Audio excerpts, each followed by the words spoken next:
Pārnāc no darba, jāiet pastīties, vai man saulīt dižais hokeja līdzi, jo teis ir nācis pie samiņas. Tika 5 no rīta mājās atvilkās, bet tādā stāvoklīs, protams, viņi iekšā nelaida.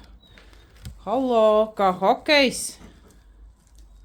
Sakapājam, bļed, visu arēnu lec. Kāda arēna tu vispār tālāk par Ezerkrastu rajonu neesi ticis? Sakapājam, sukas, bļed, un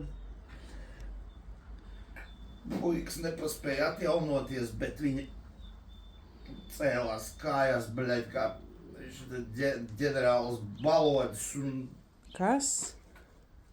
ģeniāls, ģenitāli.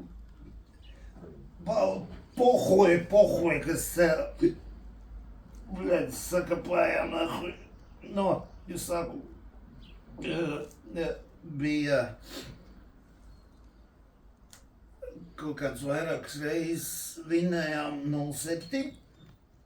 Vakar arī nonācām iecinējos 0-5, laikam kaut kā bija. Par ko tu vispār runā? Tu kaut kādu Pakistānas atklāto čempionātu kriketā skatījies? Klausies, es tev cienu kā māti, kā mātīte, es tev cienu, bet sievietēm nevajadzētu runāt par hokeju, tāpēc, ka viss dzīve blandīsies, bļed, kā ezīts pa tumsu un nihuja nesapratīs, bļed. Labi, kā beidzās vakar?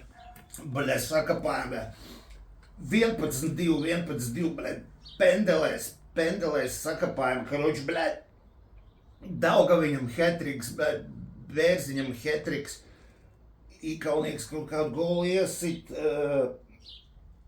karoči vienos vārtos, bļed, viņas. Jā. Aizai sakopies, nomazgājies un izgulies. Tu sāc jau par lopu pārvērsties. Puika vienkārši nepaspēja atpalnoties. Skaidrs, šis vēl pāris stundas nebūs lietojams.